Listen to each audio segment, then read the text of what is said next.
देख रहे हैं इन डार्क राजकुमार के साथ। इन डार्क में आज की कहानी हमारे साथ शेयर की है तनुजा रॉय जी ने।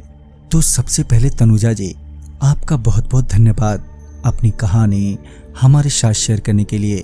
दोस्तों, अगर आपके पास भी ऐसी कोई कहानियां हैं तो हमारे साथ जरूर शेयर करें। हमारे इंस्टाग्राम आईडी पर, इंस्टाग्राम आईडी है network_33, जिसका लिंक नीचे डिस्क्रिप्शन बॉक्स में दिया गया है। तो चलिए बढ़ते हैं आज की कहानी की ओर। तनुजा जी बताती हैं कि उस वक्त मैं पढ़ाई के चलते पटना गई हुई थी जब ये घटना मेरे साथ घटी थी। दिन भर के सफर ने मुझे थका कर रख दिया था। हॉस्टल में पहुंचते ही मैं रिसेप्शन पर गई।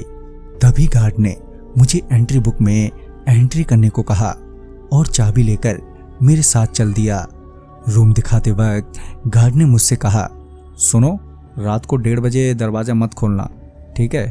ये सुनते ही मैंने गार्ड से कहा, अरे हाँ भैया ठीक है, और ये कहकर वो वहां से चला गया। खैर, मैंने कमरे का दरवाजा बंद किया और बिस्तर पर पड़ गई। दिन भर की थकान के कारण अब मुझे नींद आने लगी थी, पर मैं यूं ही आंखें मीचे कुछ देर तक बिस्तर पर पड़ी रही। और कुछ देर बाद उठकर मैंने घड़ी में देखा तो रात के 11:30 बज रहे थे।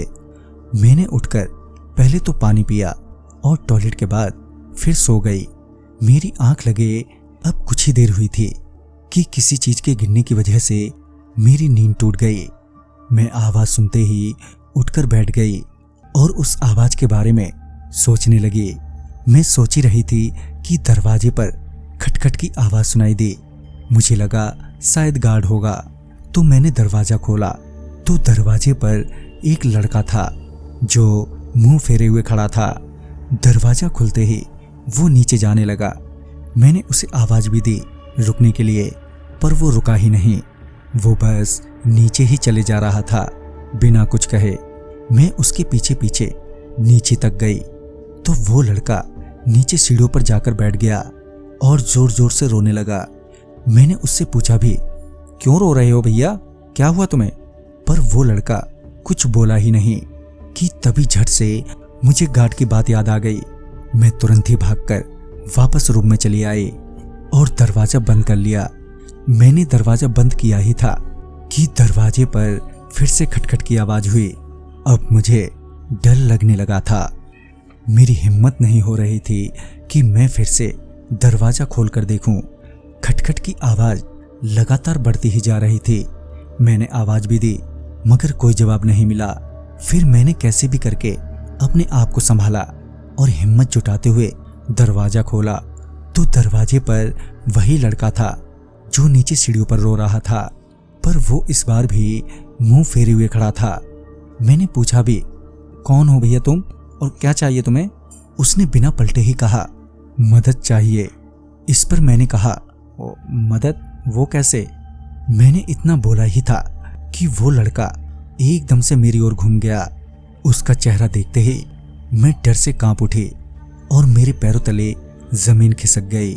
उस लड़के की आंखों से खून निकल रहा था और उसकी जीभ बाहर थी। उसका चेहरा भी बड़ा अजीब सा लग रहा था। उसका भयानक रूप देखते ही मैं चीख पड़ी, जिस वजह से रिसेप्शन गार्ड ऊपर आ गया। गार्ड के आते ही वो लड़का वहां से गायब हो गया। तभी गार्ड भैया ने पूछा तो मैंने सारी बात उन्हें बताई। ये सब सुनकर भैया ने मुझे डांटा, मैंने मना किया था ना आपको, दरवाजा मत खोलना, चलो जाओ सो जाओ अब। पूरी रात मेरी यूं ही बीत गई।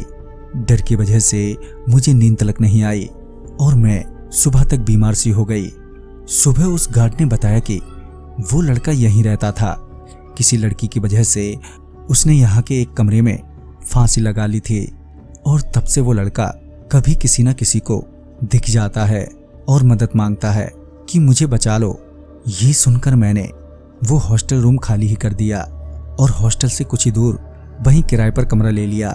पर वो हादसा मुझे कभी कभी सपनों में भी दिख जाता है, जिसे मैं आज तक नहीं भुला पाई। तो दोस्तों, इस कहानी में बस इतना ही। कहानी आपको पसंद आई हो तो लाइक शेयर करें और साथ ही हमें कमेंट बॉक्स में जरूर बताएं। तो मैं आपका दोस्त राजकुमार जल्द ही मिलूंगा आप ही की भेजी हुई एक नई कहानी के साथ। तब तक के लिए बाय एंड टेक केयर।